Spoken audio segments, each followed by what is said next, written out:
Chapter 2. So the creation of the heavens and the earth and everything in them was completed. On the seventh day, having finished his task, God rested from all his work. And God blessed the seventh day and declared it holy, because it was the day when he rested from his work of creation. This is the account of the creation of the heavens and the earth.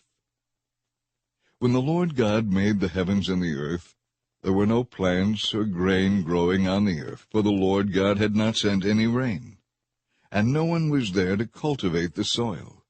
But water came up out of the ground and watered all the land.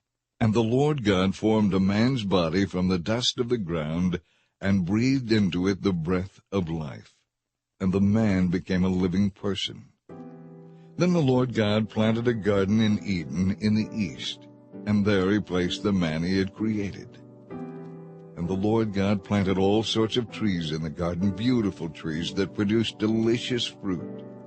At the center of the garden he placed the tree of life and the tree of the knowledge of good and evil.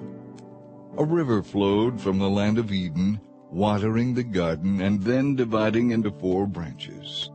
One of these branches is the Pishon, which flows around the entire land of Havilah, where gold is found. The gold of that land is exceptionally pure. Aromatic resin and onyx stone are also found there. The second branch is the Gihon, which flows around the entire land of Cush. The third branch is the Tigris, which flows to the east of Asher. The fourth branch is the Euphrates. The Lord God placed the man in the Garden of Eden to tend and care for it. But the Lord God gave him this warning: You may freely eat any fruit in the garden, except fruit from the tree of the knowledge of good and evil. If you eat of its fruit, you will surely die. And the Lord God said, It is not good for the man to be alone. I will make a companion who will help him. So the Lord God formed from the soil every kind of animal and bird. He brought them to Adam to see what he would call them, and Adam chose a name for each one. He gave names to all the livestock, birds, and wild animals. But still there was no companion suitable for him.